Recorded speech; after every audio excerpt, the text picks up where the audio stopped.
اس مبارک سلسلے کا چوتھا حلقہ سماعت فرمائیں۔ وكفى والصلاة والسلام على خاتم الأنبياء سيدنا وحبيبنا وشفيعنا محمد المصطفى وعلى آله المجتبى وأصحابه النجبى اللهم صل على سيدنا محمد النبي الأمي الهاشمي وعلى آله وأصحابه نجوم الهدى أما بعد فقد قال الله تبارك وتعالى في القرآن المجيد والفرقان الحميد أعوذ بالله من الشيطان الرجيم بسم الله الرحمن الرحيم الحمد لله الذي أنزل على عبده الكتاب ولم يجعل له عوجا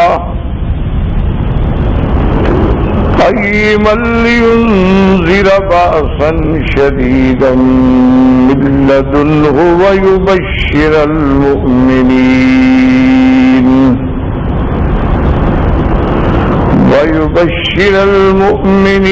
الذين يعملون الصالحات أن لهم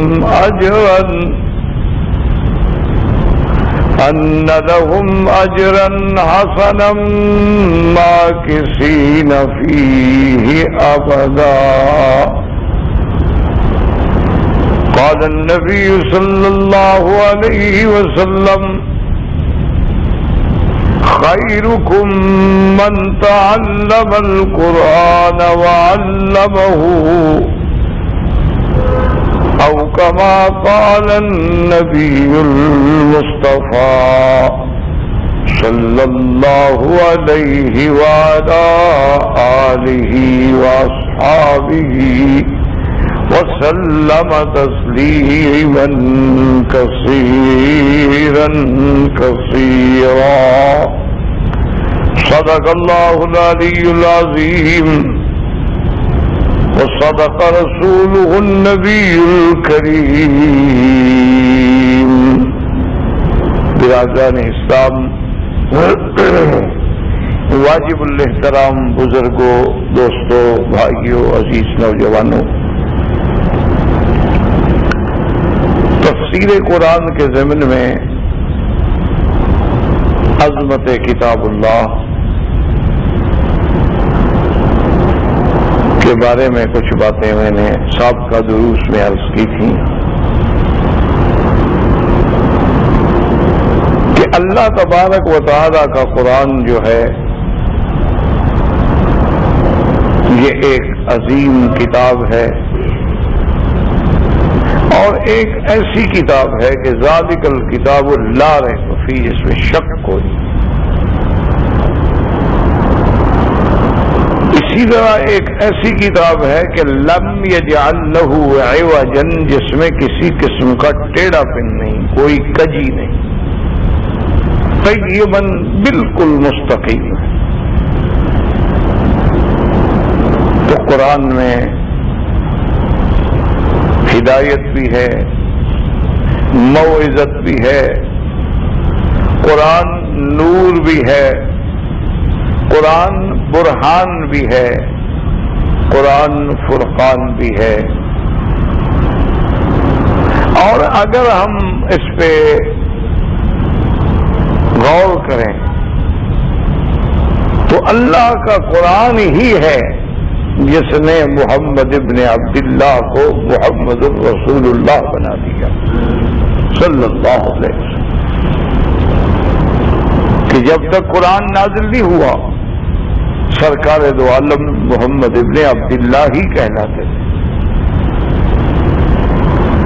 اور قرآن کی پہلی 5 آیات اتری تو اب حضور صلی اللہ علیہ وسلم جو ہیں محمد ابن عبداللہ کے بجائے محمد الرسول اللہ کہلائے۔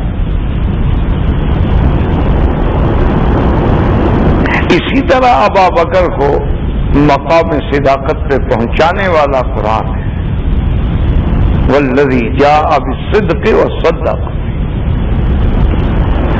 سیدنا عمر کو فاروق بنانے والا قرآن ہے۔ کہاں عمر کو جو قتل رسول کے لیے اپنے گھر سے نکلتا ہے، لیکن یہ قرآن کے برکات ہیں، قرآن کی طرف سے انقلاب ہے کہ وہی عمر رضی اللہ تعالی عنہ حضور صلی اللہ علیہ وسلم کا وزیر ہے اور ملقب بلقب الفاروق ہے، الفارق بین الحق والباطل، اور جس کی زبان پہ اللہ نے حق جاری کیا، تو یہ عظمت بھی قرآن سے ملی۔ سیدنا عثمان غنی رضی اللہ تعالی عنہ، غنی تو پہلے بھی تھے لیکن ذی-النورین کا لقب سیدنا عثمان رضی اللہ تعالی عنہ کو با حیا بنانے والا اللہ کا قرآن ہے۔ سیدنا علی ابن ابی طالب کو اسد اللہ الغالب کے لقب سے ملقب کرنے والا اللہ تبارک و تعالی کا قرآن ہے۔ تو اس لیے قرآن پاک کی عظمت کا یہ عالم ہے، اور اسی لیے آج آپ اللہ نے آپ کو توفیق دی ہے، آپ پڑھے لکھے لوگ ہیں، سمجھدار لوگ ہیں، وسائل ہیں، آپ اقوام عالم کو چیلنج کر سکتے ہیں کہ بھئی اس وقت دنیا میں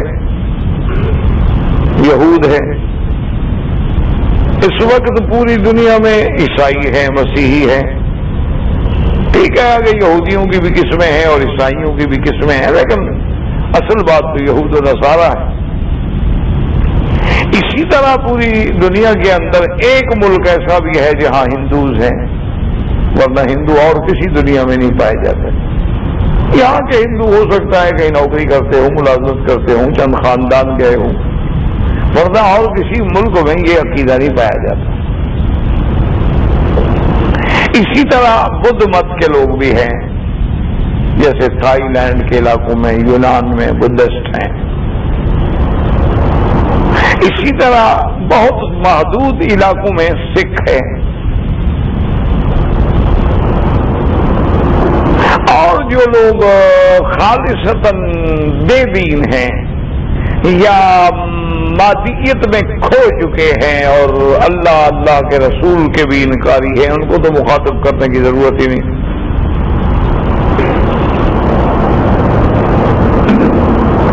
لیکن ان تمام حضرات مثلا یہود ہیں، ان کو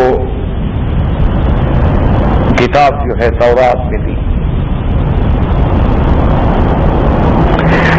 نصارہ ہیں ان کے پاس اناجیل ہیں، ہندو ہیں وہ اپنے وید پہ فخر کرتے ہیں کہ ہمارے پاس وید ہے، اور وہ کہتے ہیں کہ یہ بھی اللہ کی کتابیں ہیں۔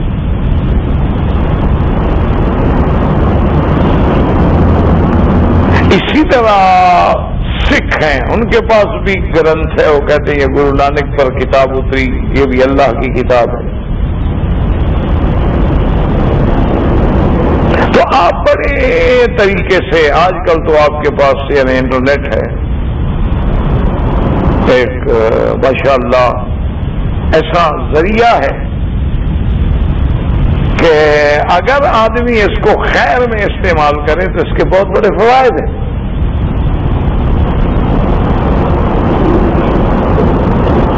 یعنی اب آپ نے کوئی مشکل سے مشکل لفظ ڈھونڈنا ہو، اس کے معنی ڈھونڈنے ہوں تو کوئی مسئلہ نہیں۔ اب آپ نے کوئی مسئلہ مذاہب فقہ اربعہ کا دیکھنا ہو تو کوئی مشکل نہیں، آپ نے علم میراث کا کوئی پیچیدہ سے پیچیدہ مسئلہ حل کرانا ہو کوئی مشکل نہیں، سب کچھ سارا کچھ فیل ہو چکا ہے۔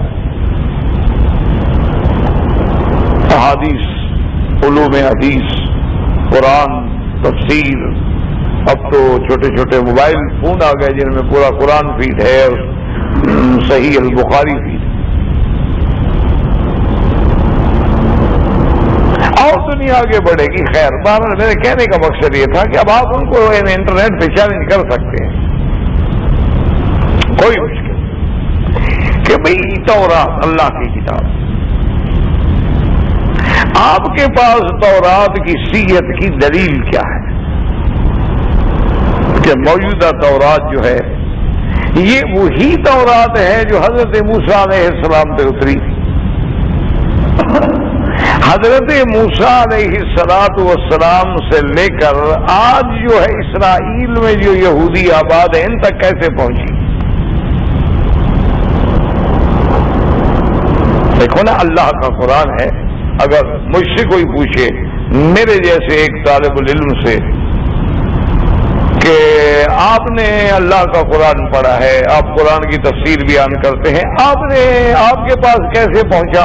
تو میں 1 منٹ میں بتا سکتا ہوں، مثال کے طور پہ کہ میرے استاد قاری فتح احمد صاحب ہیں، قاری رحیم بخش صاحب ہیں، قاری صاحب کے استاد بھی آگے کون ہیں، سیدھا 1 منٹ میں حضور محمد الرسول اللہ تک یہ سلسلہ مل جائے گا کہ تمام قراء کی سند جو ہے یا تو حضرت ابی بن کعب تک جائے گی، یا خلفائے راشدین میں سے کہیں جائے گی، یا حضرت زید بن ثابت تک جائے گی، عبداللہ بن مسعود تک جائے گی۔ ان کی سند کہاں جائے گی؟ محمد الرسول اللہ تک۔ اور اسی طرح پھر ہم اگر یہ دیکھیں تھوڑا سا کہ صرف محمد الرسول اللہ تک نہیں، کوئی دور کا اے سی چلا جائیں گے تو بالکل گرمی ہو گئی، بند ہو گیا، کوئی ایسا جس میں آواز دینے زیادہ ان کو خراب ہے، یہ قریب والا نہ چلائیں، ادھر کوئی دور کا چلا تو بالکل نہیں، اس کا نہ چلائیں، بس ایک ہی کافی ہے، سارے نہ چلانا شروع کر دیں نا، بس بہت ہو گیا، ایک ہی کافی ہے، تو بالکل حبس ہو جاتی ہے۔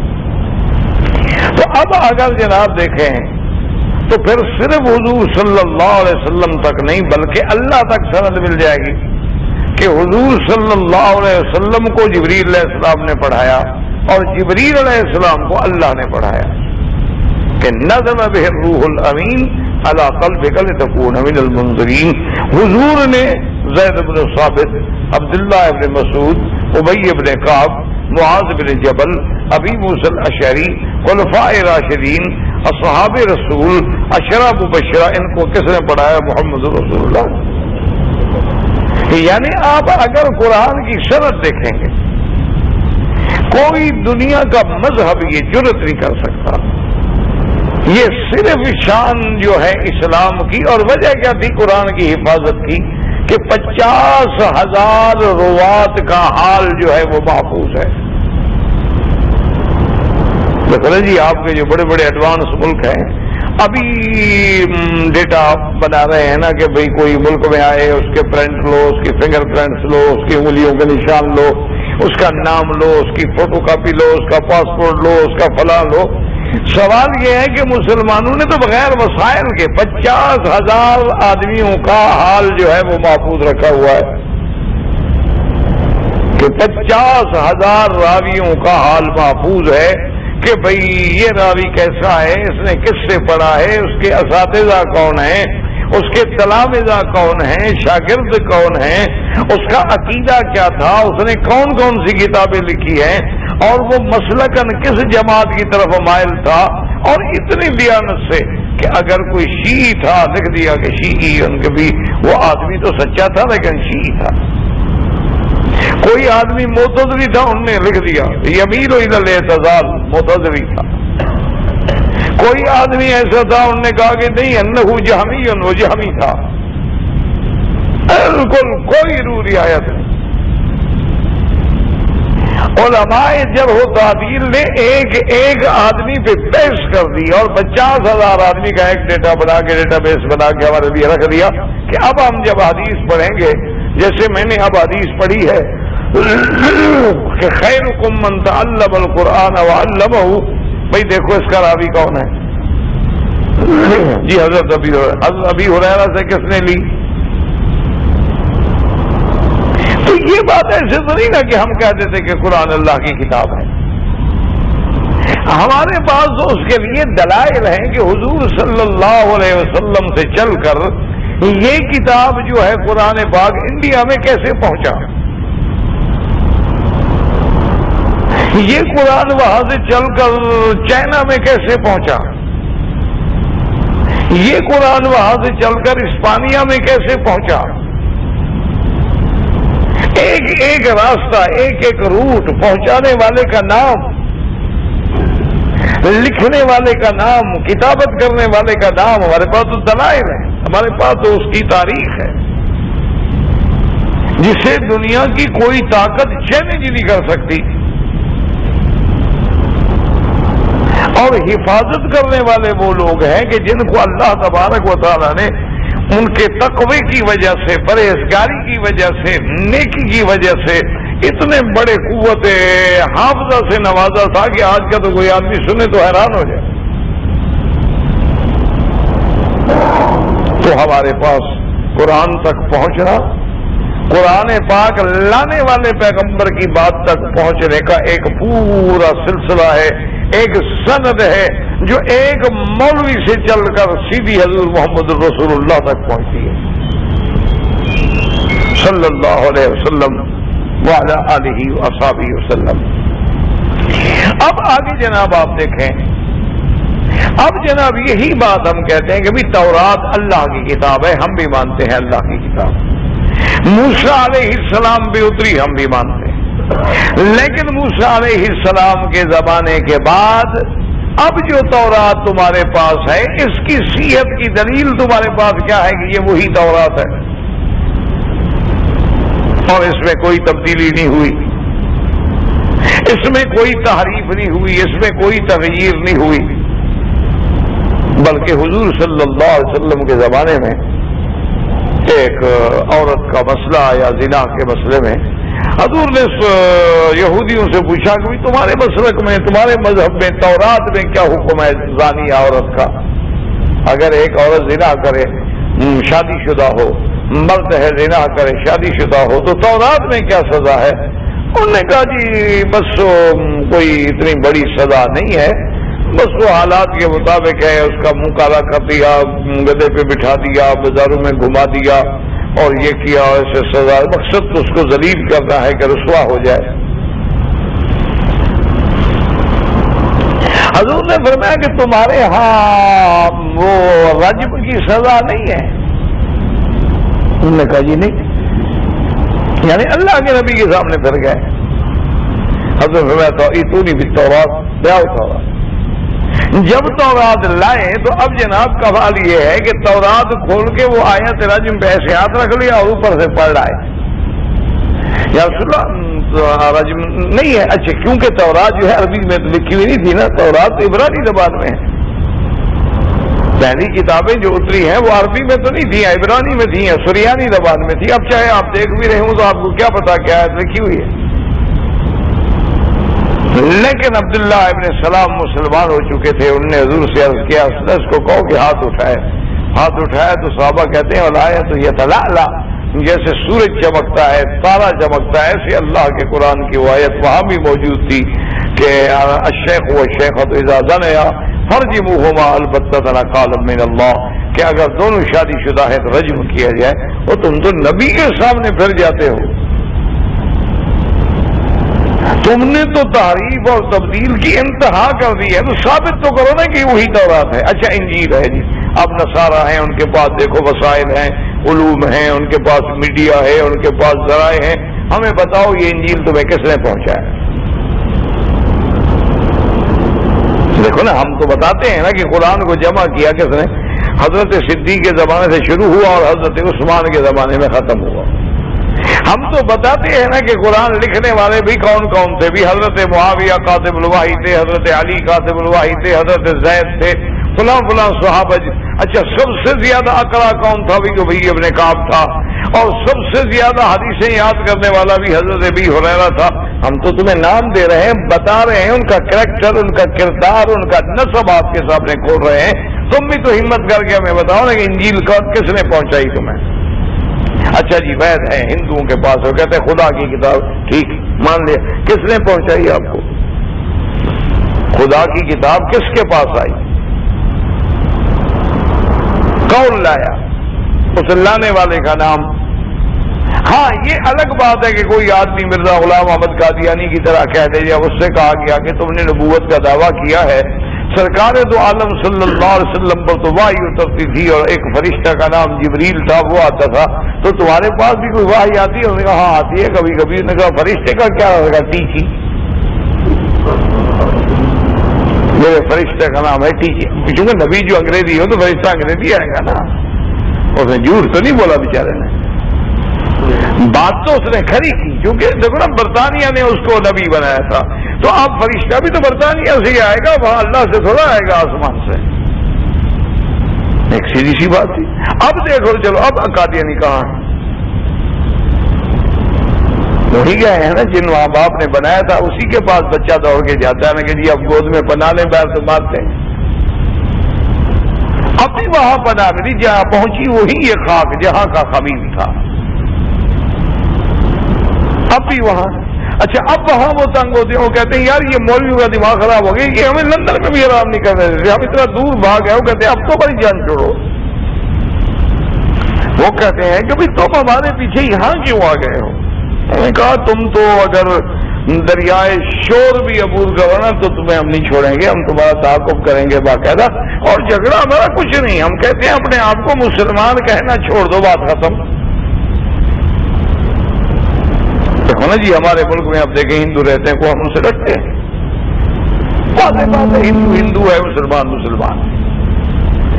جھگڑا اس بات کا ہے کہ تم مسلمان بن کے جب مسلمانوں کے ایمان پہ ڈاکہ ڈالتے ہو کہ داڑیاں رکھتے ہو، پگڑیاں باندھتے ہو، نمازیں پڑھتے ہو، اپنے آپ کو احمدی کہلاتے ہو اور قرآن پڑھتے ہو اور اپنے بیٹیوں کے نام بچوں کے نام صحابیات اور صحابہ پہ رکھتے ہو، اور اب اس کے بعد لوگوں کے ایمان پہ ڈاکہ ڈالتے ہو، تو پھر ہم شور نہیں کریں گے تو کیا کریں گے؟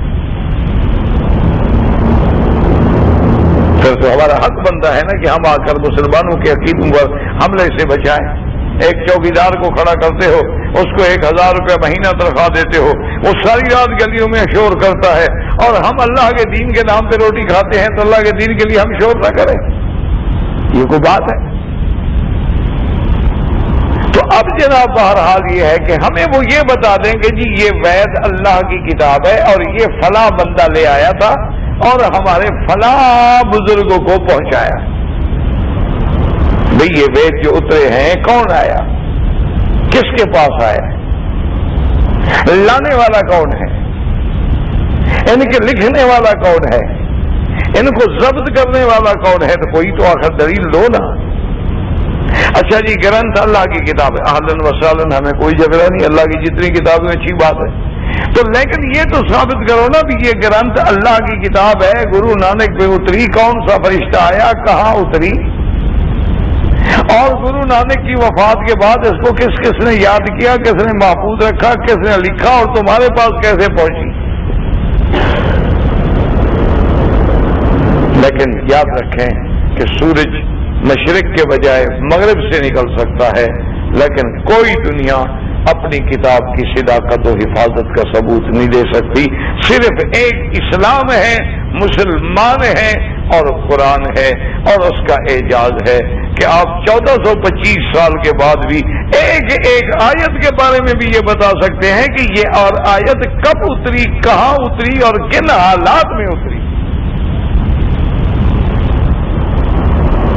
یعنی آپ اندازہ کریں، یہ نہیں کہ پورا قرآن کی ایک ایک آیت. اچھا ایسے واقعات ہیں کہ بظاہر آدمی ان واقعات کا ذکر کرتے ہوئے بھی تھوڑا سا ادب کرتا ہے، لیکن چونکہ قرآن کا معاملہ ہے وہ ذکر کیا گیا. ایک صحابی تھے مرثد ابی مرثد الغنوی، ان کا اسلام لانے سے پہلے ایک عورت کے ساتھ ناجائز تعلق تھا. مکے میں رہنے والی وہ عورت تھی، اس کا نام عناق تھا. تو وہ زمانے کفر کی بات تھی، زمانے جاہلیت کی بات تھی. اب ابھی مرثد جو تھے وہ مسلمان ہو گئے.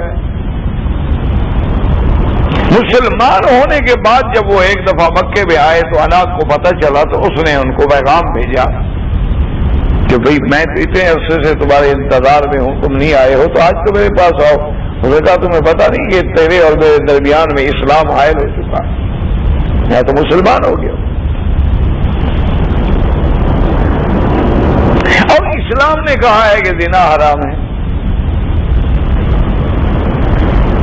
ہاں البتہ یہ ہو سکتا ہے کہ میں مدینہ منورہ جا کر حضور صلی اللہ علیہ وسلم سے پھر درخواست کروں گا، اگر حضور نے مجھے تم سے نکاح کرنے کی یا شادی کرنے کی اجازت دے دی تو پھر میں واپس آ کر تمہارے ساتھ تعلق قائم کروں گا، لیکن اب میں تمہیں نہیں مل سکتا. اب وہ چلے گئے مدینہ منورہ، حضور کو جا کے کہا کہ یا رسول اللہ صلی اللہ علیہ وسلم، زمانہ جاہلیت میں اسلام لانے سے قبل میرے ایک عورت کے ساتھ تعلقات تھے جس کا نام یہ ہے. اب دیکھیں نا موجودہ دور میں بھی کوئی بندہ بات بتاتے ہوئے ذرا شرم آتا ہے، لیکن دین کی بات ہے، اسلام کی بات ہے. اسلام میں حق بات بیان کرنے میں کوئی استحیا نہیں. تو اب یا رسول اللہ میں نے اس کو کہہ دیا ہے کہ بھی زنا تو حرام ہے، لیکن میں اگر نکاح کر لوں اس عورت اناق کے ساتھ تو اللہ نے قرآن نازل کیا وَلَا تَنْكِحُوا الْمُشْرِكَاتِ حَتَّى يُؤْمِنْ. اللہ نے فرمایا میرے نبی ان کو بتا دو کہ کسی مشرکہ عورت سے نکاح جائز نہیں جب تک کہ وہ ایمان نہ لائے. وَلَأَمَةٌ مُؤْمِنَةٌ خَيْرٌ مِّن مُّشْرِكَةٍ وَلَوْ أَعْجَبَتْكُمْ. اللہ نے فرمایا خبردار، ایک ایمان والی بچی جو ہے وہ زیادہ بہتر ہے اس کافر عورت سے، چاہے اس کا حسن کتنا تمہیں دعوت نہ دے، کتنا تمہیں پسند ہو، لیکن ایمان والی کے آپ مقابلہ مشرکہ کیسے کر سکتے ہیں؟ اللہ نے فرمایا بالکل مشرکہ سے نکاح نہیں ہو سکتا حتیٰ یوم. تو اب اس آیت کے شان نزول میں بھی حفاظت کا کمال یہ ہے کہ انہوں نے لکھ دیا کہ یہ آیت کیوں اتری، کب اتری، کیسے اتری. بالکل اس سے بڑی صداقت کی دلیل اللہ کے قرآن کی آپ مجھے بتائیں کیا ہو سکتا؟ قریش مکہ نے نضر بن الحارث اور عقبۃ بن ابی معیط کو مدینہ منورہ بھیجا. یہ دونوں جو ہیں بڑے سردار تھے اور دونوں جو ہیں بہت بڑے دشمن تھے حضور صلی اللہ علیہ وسلم. ان دونوں کو بھیجا مدینہ منورہ کہ بھی تم وہاں جاؤ، یہودیوں سے جا کے ملو، کیونکہ یہود پڑھے لکھے لوگ ہیں اور ان کے پاس کتاب ہے، تورات ہے، ان کے پاس علم ہے، کہ وہ ہمیں بتلائیں کہ حضور صلی اللہ علیہ وسلم کے بارے میں ان کی کیا تحقیق ہے، کہ کیا حضور واقعی اللہ کے نبی ہے. انہوں نے کہا ٹھیک. وہ چلے گئے یہودیوں کے پاس. یہود کے وہاں بڑے بڑے جو احبار تھے، بڑے بڑے ان کے جو پادری تھے، بڑے بڑے جو ان کے عالم تھے، ان سے ملے.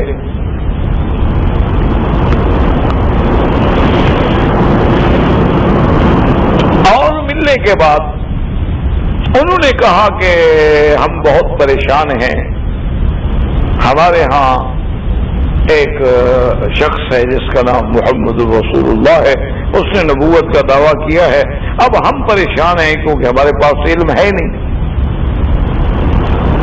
آپ چونکہ علماء ہیں، آپ چونکہ احبار ہیں، اور آپ اول الکتاب یعنی تورات اس کے جاننے والے ہیں، تو آپ ہمیں بتائیں یہ حضور کا نام ہے، یہ آپ کے والد کا نام ہے، یہ آپ کا قبیلہ ہے، یہ آپ کا خاندان ہے. انہوں نے ساری صفت بیان کی قریش نے کہ حضور صلی اللہ علیہ وسلم کا نسب یہ ہے، محمد ابن عبداللہ ابن عبد المطلب ابن ہاشم ابن عبد مناف ابن قصی ابن کلاب ابن مرہ الہ آخر.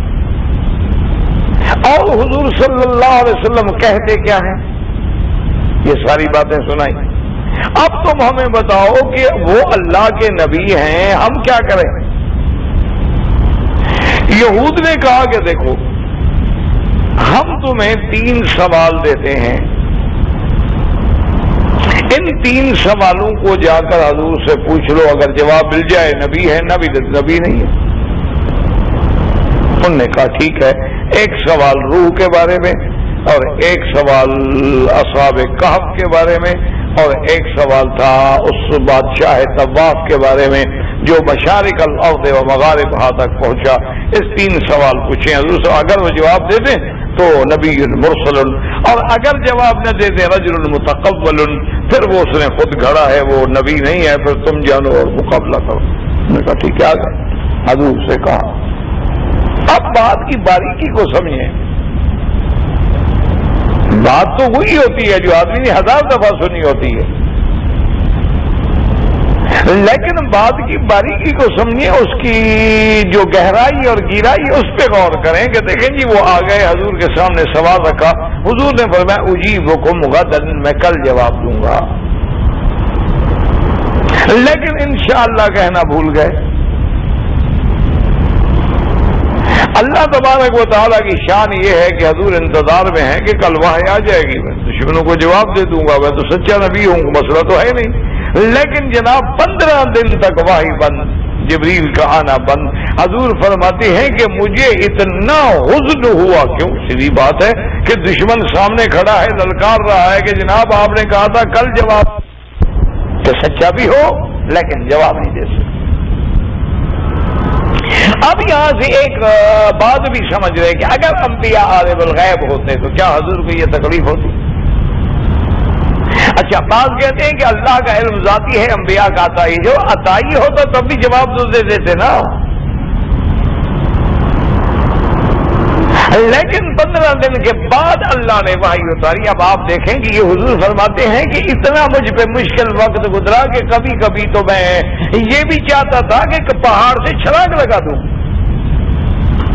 اب یہ بات بتانے والی تھی، اتنی تکلیف جب حضور پہ جو لمحات گزرے ہیں، لیکن قرآن کے سبب نزول میں صحابہ نے اس واقعے کو بھی محفوظ رکھا کہ یہ آیت، یہ سورت کیوں نازل ہوئی، کہ جب حضور پہ یہ تکلیف ہوئی تو سورت القاف نازل ہوئی، اور پوری سورت لے کے جبریل آئے، اور اس کے بعد کتاب بھی آیا کہ میرے محبوب آئندہ ایسے نہ کہا کریں، وَلَا تَقُولَنَّ لِشَيْءٍ إِنِّي فَاعِلٌ ذَلِكَ غَدًا إِلَّا أَن يَشَاءَ اللَّهُ۔ باقی دشمنوں کو بتائیں صحابہ کہف کا قصہ یہ ہے، ذوالقرنین کا یہ ہے، اور روح کے بارے میں یہ جواب، تو صحابہ نے اس کو بھی محفوظ رکھا کہ یہ آیت کیوں نہ، یعنی دنیا، اسی لیے میں نے عرض کیا تھا کہ بالکل آپ چیلنج کر سکتے ہیں، دنیا میں کوئی مائی کا لال پیدا نہیں ہوا جو قرآن کے مقابلے پہ کسی کتاب کی صداقت کی اس طرح سے سند بیان کر سکے یا ثبوت دے سکے۔ اچھا، اب جناب دیکھیں کہ قرآن مقدس کے اندر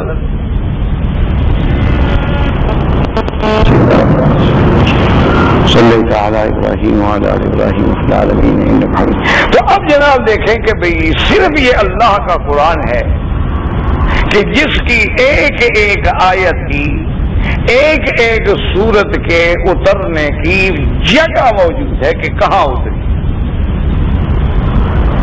یعنی آپ دیکھیں حضور صلی اللہ علیہ وسلم جب صلح حدیبیہ کے بعد آپ واپس جا رہے ہیں، صلح حدیبیہ کے بعد حضرت عمر رضی اللہ تعالی عنہ فرماتے ہیں کہ میں نے حضور پہ سلام کیا، حضور نے جواب نہیں دیا۔ حضور بھی اونٹنی پہ ہیں، حضرت عمر بھی اونٹنی پہ ہیں، قریب اونٹنی لے آئے، سلام کیا، لیکن حضور نے جواب نہیں دیا۔ تھوڑی دیر کے بعد پھر حضرت عمر نے سلام عرض کیا، حضور نے جواب نہیں دیا۔ پھر تھوڑی دیر کے بعد سلام عرض کیا، حضور صلی اللہ علیہ وسلم نے جواب دیا۔ حضرت عمر رضی اللہ تعالیٰ عنہ کہتے ہیں کہ میں بے حد پریشان ہو گیا، اداس ہو گیا کہ اللہ کے نبی اتنے ناراض ہیں کہ میں نے 3 دفعہ جا کے سلام کیا اور حضور جواب نہیں دیتے۔ تو حضرت عمر اپنے آپ کو کہتے ہیں ثقلت کا یا عمر کہ کاش تیری ماں نے تمہارا بوجھ نہ اٹھایا ہوتا، آج میں پیدا نہ ہوتا تو بہتر تھا، اللہ کا نبی تو ناراض نہ ہوتے نا۔ تھوڑی دیر گزری، حضرت عمر فرماتے ہیں کہ مجھے ایک صحابی نے آواز دی کہ حضور بلا رہے ہیں۔ کہتے ہیں میں حضور کے قریب آیا تو حضور پاک نے فرمایا کہ عمر، آج اللہ نے مجھ پہ ایک ایسی آیت مبارک اتاری ہے کہ اگر ساری کائنات کی بادشاہی کی چابیاں میرے ہاتھ میں رکھ دی جاتی تو مجھے اتنی خوشی نہ ہوتی جتنی اس آیت سے خوشی ہوئی۔ تو حضرت عمر نے کہا ایو آیت یا رسول اللہ، وہ کون سی آیت ہے؟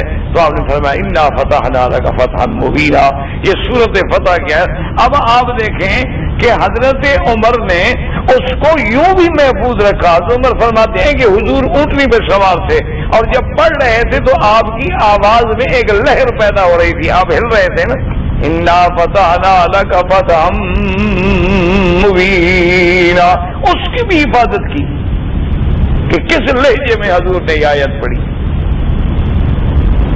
اور اس کے بعد حضرت عمر نے پوچھا فتح مکہ تو یا رسول اللہ، کیا مکہ بھی فتح ہوگا؟ حضور نے فرمایا ہاں مکہ بھی فتح ہوگا۔ تو پھر حضرت عمر کہتے ہیں کہ میں خوش ہوا اور مجھے تسلی بھی ہوئی کہ حضور ناراض نہیں تھے بلکہ حضور پہ تو وحی اتر رہی۔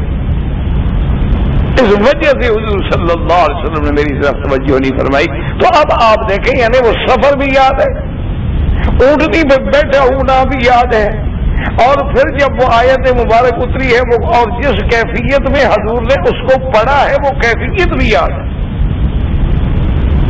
تو یہ انتظام جو ہے صرف اللہ کے قرآن کے لیے اور کسی چیز کے لیے۔ اب اسی کو آپ دوسرے پہلو سے غور کریں کہ اللہ نے ایک کائنات بنا دی ہے تو بے فائدہ تو نہیں، لیکن آپ نے ایک پیالی بنائی ہے تو کوئی مقصد ہے، آپ نے ایک ٹیپ ریکارڈر بنایا ہے تو اس کا بھی تو کوئی مقصد ہے، آپ نے ایک ٹیبل بنائی ہے، آپ نے ایک ڈبہ میں ٹیشو رکھے ہیں، کوئی مقصد ہے، کوئی وجہ ہے۔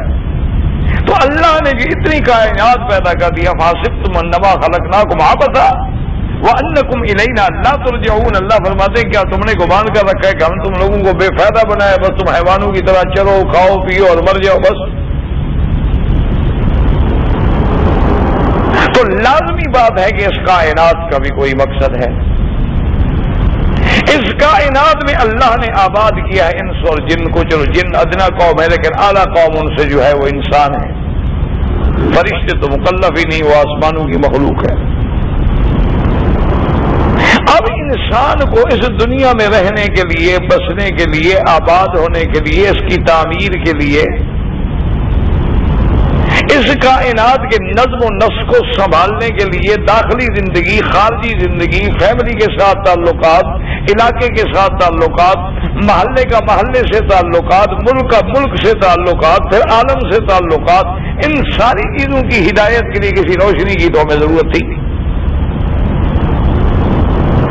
تو یاد رکھیں کہ اللہ نے ہر بندے کو حواس خمس سے نوازا، ہر انسان کو اللہ نے حواس خمس عطا فرمائے کہ بھئی قوت باصرہ، قوت سامعہ، قوت لامسہ، قوت شامہ، یہ ساری چیزیں اللہ نے ہمیں عطا فرمائی کہ بعض علوم جو ہیں وہ تو آپ دیکھتے ہیں کہ جی میرے سامنے ٹیپ ریکارڈر ہے، علم حاصل ہو گیا۔ اچھا بعض چیزیں ایسی ہوتی ہیں کہ آپ نے سن لی کہ بھئی فلاں آدمی چھٹی سے واپس آ گیا، ہاں جی آ گیا، علم حاصل ہو گیا۔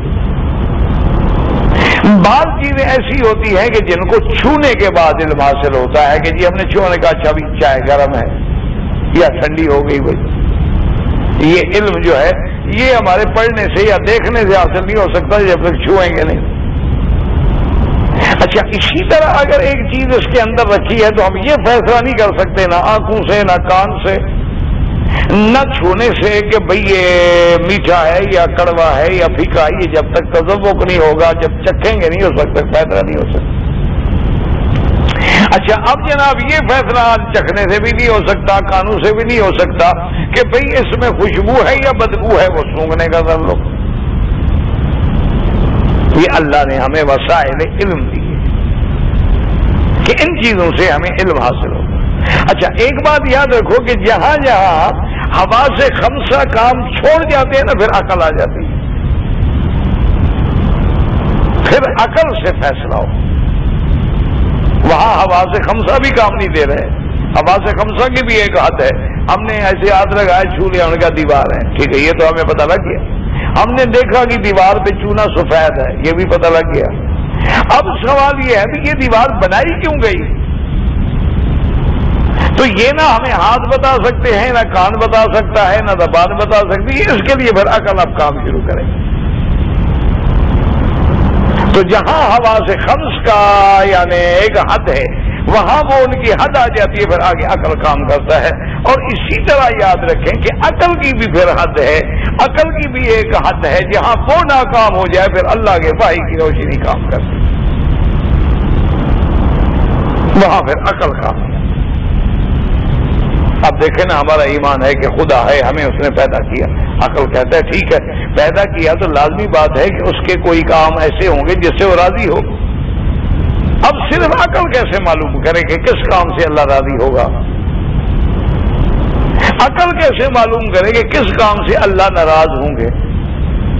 یہ عقل تو فیصلہ نہیں کر سکتی نا کہ بہن سے تو نکاح حرام ہے لیکن دوسرے کی لڑکی سے نکاح حلال ہے, بیٹی سے نکاح حرام ہے, ماں سے نکاح حرام ہے, بہن سے نکاح حرام ہے. کیوں بھائی؟ یہ تو گھر کی پلی ہیں, اپنے گھر میں پیدا ہوئی ہیں, باہر ڈھونڈنے کی ضرورت کیا بندے کو؟ گھر میں رشتے موجود ہیں. پھر تو ان ساری چیزوں کے لیے ضرورت کس بات کی ہوتی ہے؟ ضرورت ہوتی ہے اس وحی الہی. یا اس کو بعض علماء نے یوں سمجھایا ہے کہ مثلا اللہ نے ہمیں آنکھیں دی ہیں, نور ہے, لیکن اندھیرا ہو تو ہم نہیں دیکھ سکتے. اچھا, اگر دن ہے, روشنی ہے, لیکن ہماری آنکھیں نہ ہوں پھر بھی نہیں دیکھ سکتے. تو کیا معنی ہوا؟ معنی یہ ہوا کہ جب تک دو نور اکٹھے نہ ہوں فائدہ نہیں ہو سکتا. آنکھیں بھی ہوں اور آگے روشنی بھی ہو. اسی طرح علماء نے فرمایا ہے کہ جو دینی معاملات ہیں وہ بھی صرف عقل والے نور سے حل نہیں ہو سکتے, اس کے لیے بھی وحی والا نور چاہیے. جب تک وہ دو نور جمع نہیں ہوں گے اس وقت تک مسائل حل نہیں. اب آپ دیکھیں نا, کتنے پڑھے لکھے لوگ ہیں, کتنے تعلیم یافتہ لوگ ہیں, پی ایچ ڈی ہیں, بڑے بڑے ڈگریاں ہیں, بڑے بڑے عہدے ہیں, بڑے بڑے ذہین لوگ ہیں, بڑا پوری عالم کی پالیٹکس کو سمجھتے ہیں, لیکن ان کو خدا اور رسول سمجھ نہیں آیا, اسماء و صفات کو نہیں سمجھ سکتے. ساری دنیا کے بیٹھ کے فیصلے کر لیتے ہیں, ساری دنیا پہ نظر ہے, لیکن خدا بندے قدوس کے احکام پہ نظر نہیں, اور سمجھ ہی نہیں آتی. ان کو کہو, وہ کہتے ہیں نہیں یہ کیا بات ہے کہ کسی کا ہاتھ کٹ جائے, یہ بات ہم نہیں مان سکتے. یہ تو وحشیت وحشیانہ بات ہے کہ ایک آدمی زنا کرے اس کو کوڑے مارو, اور زنا کرے تو رجم کر دو. کیا ہے, مرد عورت ہے, دونوں کو آزادی ہے, اس کے حقوق ہیں, وہ انجوائے کرنا چاہتے ہیں.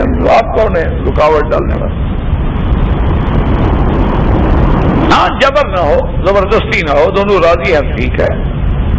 اسی لیے ہے نا یہ ساری آپ جو پڑھتے رہتے ہیں, لو میرج ہے, اور یہ سول میرج ہے, اور یہ فلانا میرج ہے, پڑھتے رہتے ہیں آپ.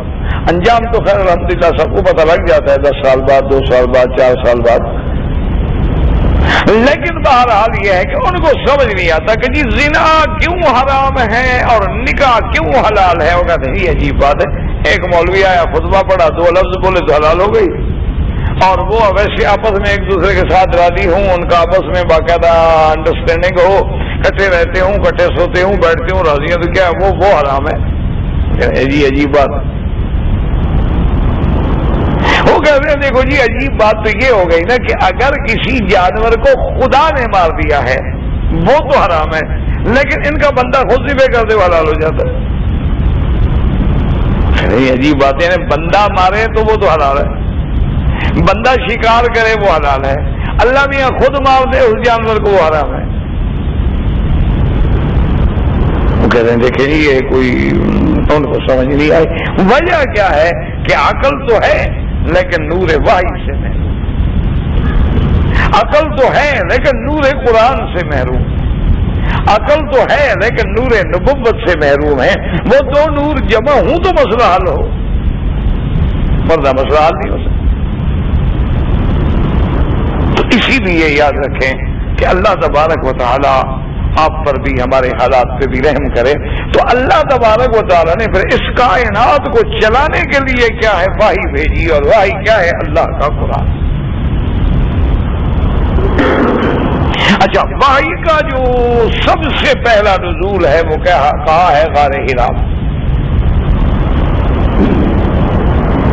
حضور صلی اللہ علیہ وسلم غار حرا میں تشریف لے جاتے, عبادت کرتے, کئی راتیں گزارتے.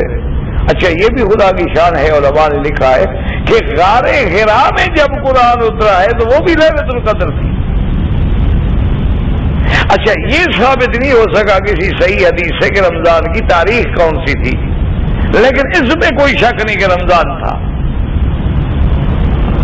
اور اللہ نے جب قرآن کو لوح محفوظ میں رکھا ہے تو وہ بھی اندازہ فرمائے کہ بیت العزت میں تو وہ بھی لیلۃ القدر تھی. انا انزلناہ فی لیلۃ القدر. اچھا, خدا کی قدرت دیکھیں کہ اللہ کا کلام ہے, اللہ نے پہلے تو اس کو لوح محفوظ میں محفوظ کر دیا, ریکارڈ ہو گیا. پھر اس کو بیت العزت میں رکھا. بیت العزت سے پھر حضور صلی اللہ علیہ وسلم پہ 23 سال میں اتارا گیا. اللہ کو اللہ کا کلام ہے, اللہ تو بھولنے سے پاک, اللہ تو ہر صفت نقصان سے پاک, لیکن ایسا انتظام کر دیا کہ بل ہوا قرآن مجید فی لوح محفوظ. آگے فرما دیا انزلناہ فی لیلۃ القدر, پورے کا پورا قرآن اتار دیا. پھر آگے فرمایا کہ نزلناہ تنزیلا, پھر محمد مصطفیٰ ہم نے آپ پہ آہستہ آہستہ اتارا. اور سب سے پہلی وحی کا اقرا بسم ربک الذی خلق, اور غار حرا میں آئی. کون لے کے آیا؟ جبریل علیہ السلام. اچھا, کیسے ہمیں پتہ لگے جناب کہ اب آپ کو دشمن تو کہہ سکتا ہے نا جی نہیں جی کیسے جبریل, کہاں جبریل, کس نے دیکھا تھا جبریل کو, کیا تسلی ہے کہ جبریل تھا؟ تو اللہ نے انتظام کیا کہ سب سے پہلی گواہی گھر کی بیوی نے دی, خدیجہ الکبریٰ نے دی. جب حضور گھبرا کے آئے کہ اتنی بڑی ذمہ داری کے بعد جب میں اعلان کروں گا تو خدا جانے مجھے کیسے کیسے مسائل سے نمٹنا ہوگا, تو بی بی کہتی ہے اللہ واللہ لا یخزیک اللہ ابدا, محمد بدری خدا کی قسم ہے اللہ تجھے کبھی رسوا نہیں کریں گے. انک تصل الرحم, آپ تو رحم کو جوڑنے والے ہیں, آپ تو غریبوں پہ ہمدردی فرمانے والے ہیں, آپ تو بھٹکے ہوں کو راستہ دکھلانے والے ہیں. بالکل اللہ آپ کے ساتھ ہے, آپ غم نہ کریں. سب سے پہلی تصدیق اللہ نے آپ کے گھر سے سیدہ خدیجہ الکبریٰ رضی اللہ تعالی عنہا سے کرائی, اور پھر دوسری تصدیق سے کرائی نصرانیوں کے عالم سے.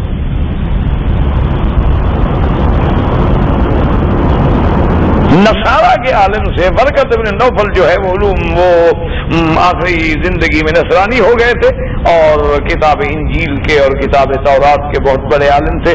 بی بی خدیجہ حضور کو لے کے ورقہ ابن نوفل کے پاس گئی, ورنہ کیا ضرورت تھی؟ یہ سارا اللہ انتظام فرما رہے تھے کہ کوئی دنیا کی اب تک چیلنج نہ کر سکے کہ جی جبریل جب آیا تو کیا تصدیق ہے, کیا ثبوت ہے آپ کے پاس کہ وہ جبریل تھا, کیا ثبوت ہے آپ کے پاس کہ باقی وہ اللہ کی وحی تھی, کیا ثبوت ہے آپ کے پاس کہ جی اللہ کا کلام تھا. تو اللہ نے سارا انتظام کر دیا کہ دشمن نہ بولے. تو انتظام کس کے پاس کیا گیا؟ برکت بن نوفل کے پاس, جو تورات کا بھی عالم انجیل کا بھی عالم.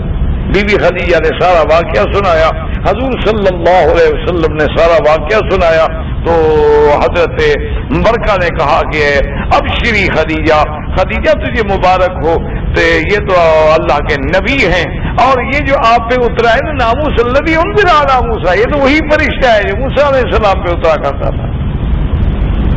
اللہ نے تصدیق کرا دی.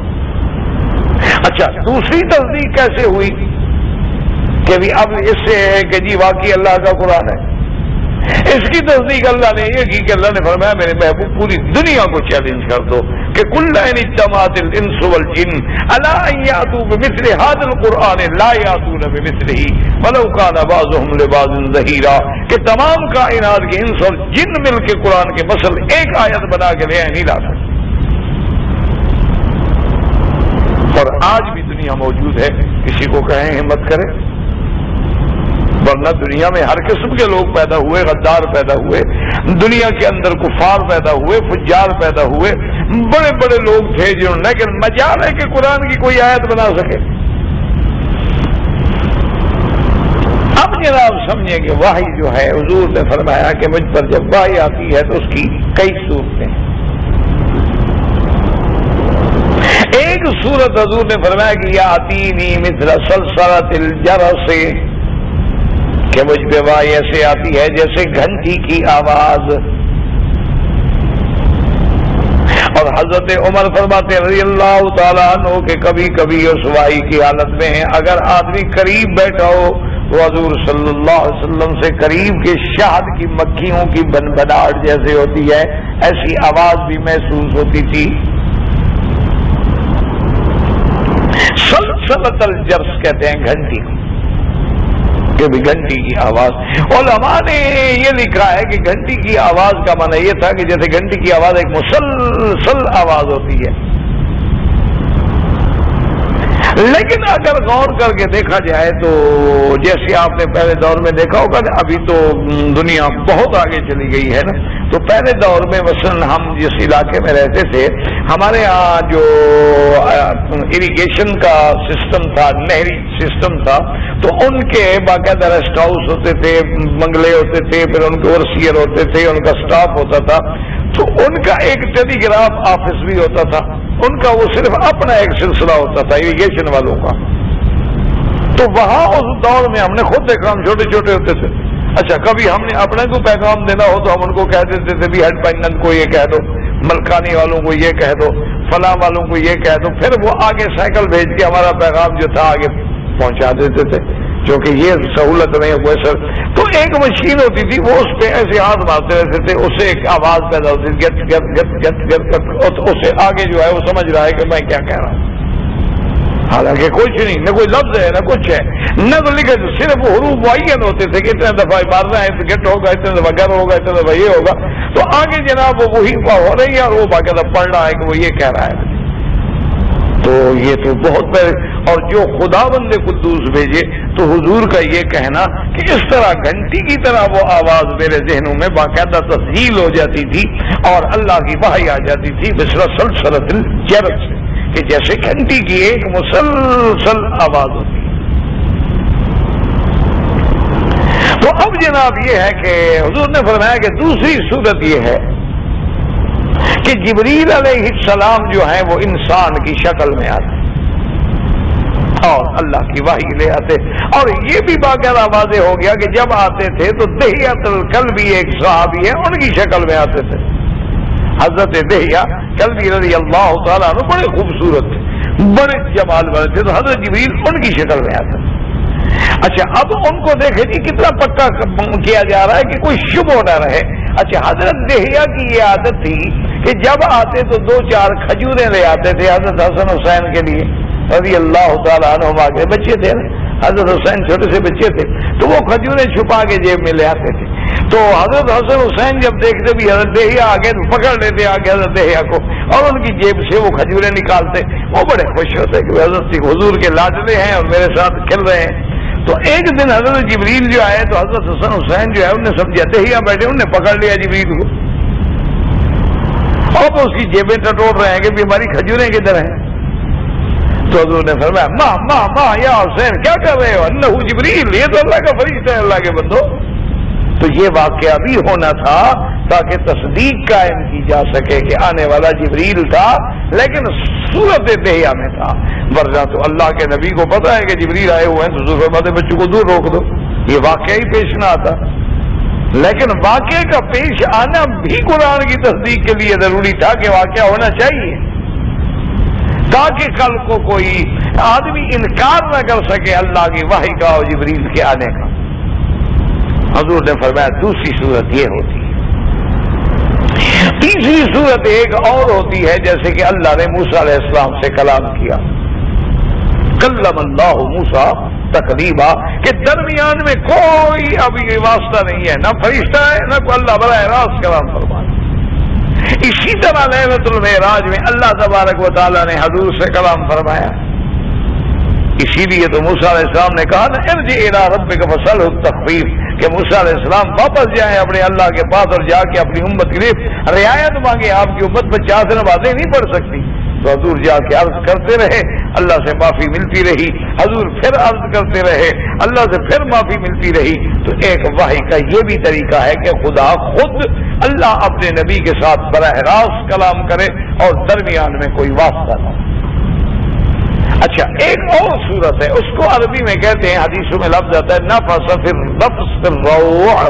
کیا معنی کہ آتے تو جبریل ہیں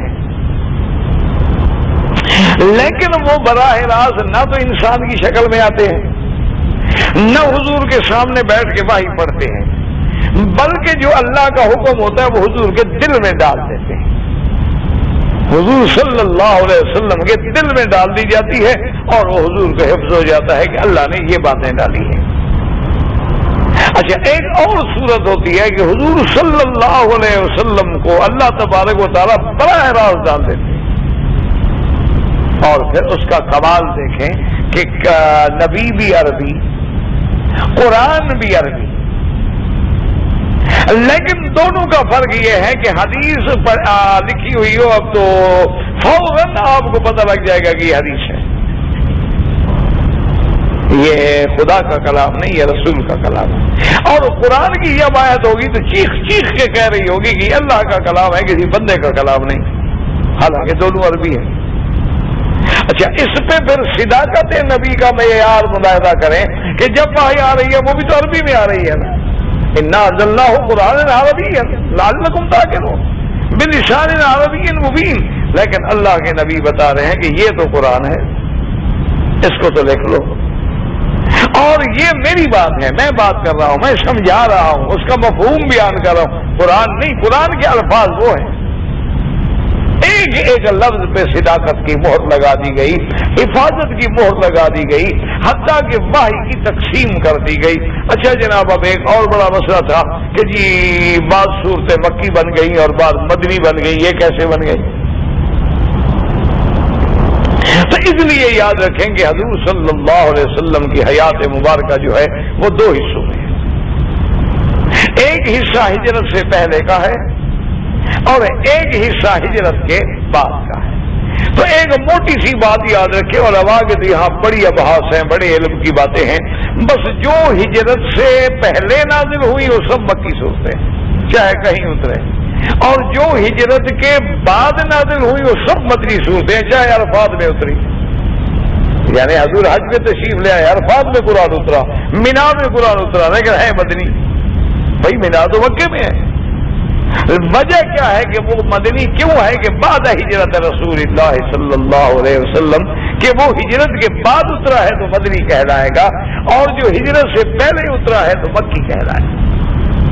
تو اس لیے یہ تقسیم بھی ہو گئی. اچھا اب تو اللہ کا شکر ہے نا جی کہ ہر صورت میں ہر قرآن پہ لکھا ہوتا ہے مکیتن، یہ سورہ مکیہ ہے، سورت مدنیتن یہ مدنیہ ہے، اتنے رکوع ہیں، اتنے آیات ہیں. اب تو بڑا آسان ہو گیا نا، ہر چیز ہمارے لیے لکھی گئی سورت ہے. جس دور میں یہ چیزیں لکھی ہوئی نہیں تھی تو کیسے معلوم کریں؟ بھائی جس دور میں نہ لکھا ہوا ہے مکی ہے، نہ لکھا ہوا ہے مدنی ہے، اور تو معلوم کیسے کریں؟ تو علماء نے کہا کہ پھر یہ دیکھنا پڑتا تھا کہ اگر کسی صورت کے اندر نماز کے احکام ہیں، جہاد کے احکام ہیں، حج کے احکام ہیں، روزے کے احکام ہیں، تو سمجھ آ جاتی تھی کہ مدنی صورتیں ہیں، یہ ہجرت کے بعد. اور اگر صورتوں کے اندر توحید کا مسئلہ ہے، شرک کا رد ہے، اس بات نبوت اور رسالت ہے، اس بات معاد ہے، قیامت کا ذکر ہے، تو سمجھ آ جاتا تھا کہ مکی صورتیں ہیں. کیونکہ مکے کے اندر حضور کا مقابلہ مشرکین سے تھا، تو اس لیے زیادہ ضرورت اس بات یہ ہوتی تھی کہ توحید کے مسائل بیان ہوتے تھے. اب جب مدینے میں استقرار ہو گیا تو اب اللہ نے احکام نازل کیے، تو اب مدنی اور مکی کا فیصلہ بھی ہو گیا. اچھا اسی طرح دیکھیں گے جی قرآن میں 7 قرأتیں، انزل القرآن والا 7 حرف. اب 7 قرأتیں ہیں. اب کوئی کہے جی 7 قرأتیں کیسے ہیں؟ تو اس کا بھی ہے کہ حضور بنی غفار کے حوض پہ بیٹھے تھے کہ حضرت جبریل آئے. اللہ نے حکم دیا ہے کہ آپ اپنی امت کو فرما دیں کہ اس قرات پہ قرآن پڑھا جائے. حضور نے کہا کہ اے جبریل میں اللہ سے درخواست کرتا ہوں کہ میری ساری امت قیامت تک ایک قرات میں نہیں رہ سکتی, بہت مشکل ہے. اللہ نے حکم دیا اچھا 2 قراتوں پہ پڑھیں. حضور نے پھر درخواست کی کہ میری امت تو 2 پہ نہیں رہ سکتی. کیوں؟ پوری دنیا ہے. اب دیکھیں جی صرف مثلا آپ انڈیا میں چل جائے, صرف آپ پاکستان میں چل جائے تو میاں والی کی پنجابی الگ ہے, لاہور کی الگ ہے. حالانکہ وہ بھی پنجاب میں ہے, وہ بھی پنجاب میں ہے, لیکن دونوں کی بولی میں آسمان زمین کا فرق ہے. اچھا یہاں آپ عرب میں رہتے ہیں ماشاءاللہ, آپ دیکھتے ہیں کہ بھئی جو لوگ مثلا الجزائر بھی عرب ہے, عراق بھی عرب ہے, سعودی عرب بھی عرب ہے, تونس بھی عرب ہے, شام بھی عرب ہے, سیریا بھی عرب ہے, اردن بھی عرب ہے. سب کی زبانیں دوسری کی بات سمجھ ہی نہیں آتی, ہمیں پتہ نہیں لگتا وہ کیا کہہ رہے ہیں, حالانکہ عربی بول رہے ہیں. تو اللہ نے حکم دیا 3 قراتوں پہ, پھر اللہ نے حکم دیا 4 قراتوں پہ, پھر اللہ نے حکم دیا 5 قراتوں پہ. آخر اللہ نے رحمت فرمائی حضور صلی اللہ علیہ وسلم کی امت پہ کہ اجازت مل گئی کہ 7 قراتوں پہ قرآن پڑھنا جائز ہے. اچھا اور خدا کی شان دیکھیں کہ اس دور سے لے کر آج تک امت میں 7 قرات پڑھنے والے موجود, پڑھانے والے موجود. یعنی قرآن کی حفاظت کا کمال دیکھیں کہ قرآن 7 قراتوں میں ہے تو سب آگے قاری موجود. اچھا 5 قراتیں شاذ ہیں تو اشرا کے بھی قاری موجود, ایک قرات یاد ہے. اچھا اور بعض قراء کو اللہ نے اتنا بڑا مقام دیا ہے کہ روایت حفظ پڑھ رہے ہیں تو اول سے آخر تک اسی روایت میں پڑھیں گے, پھر ورش پڑھ رہے تو اول سے آخر تک اسی روایت میں پڑھیں گے. کمال دیکھیں اللہ نے کتنی بڑی نعمتوں سے نوازا ہے کہ قرآن کی صداقت, قرآن کی حفاظت, کہ اس کی قرات کی بھی حفاظت موجود ہے کہ صرف قرآن کے الفاظ کو جس انداز مثلا مجریہا دونوں پڑھنے والے موجود. اللہ الذی خلقکم من ضعف, اللہ الذی خلقکم من ضعف. آپ کے ہاں جتنے قرآن چھپتے ہیں اس میں ضعف لکھا ہوگا, یہاں پڑھیں گے تو ضعف ہوگا. اچھا پھر یہ قرات کا اختلاف ہوتا کیا ہے؟ یاد رکھو کبھی اسماء کا اختلاف ہے, کبھی افعال کا اختلاف ہے, کبھی وجوہ اعراب کا اختلاف ہے, کبھی بدلیت کا اختلاف ہے, اور کبھی اس کے اندر جو ہے